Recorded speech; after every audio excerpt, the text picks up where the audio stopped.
My thermostat is not showing an option for heat, just off and cool. Why? Is this a new thermostat and what is model? It is new, just replaced in July. It is a Honeywell Vision Pro 8000. Let's go to Installer Setup and make sure it is properly configured.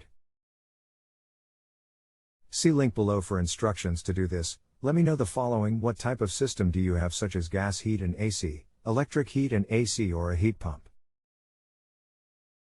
Then tell me what function 0170 is currently set to.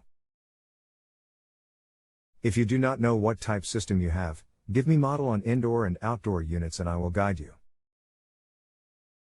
Gas heat and AC. I am not at home right now, but will check as soon as I get home later.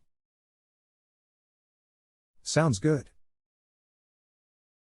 Go to function 0170 and set it to 1. It may be set to 6, which is cool only. Let me know how it goes and if you need guidance. If you have a home improvement or appliance question and want to chat with an expert now, visit justanswer.com/YTHI.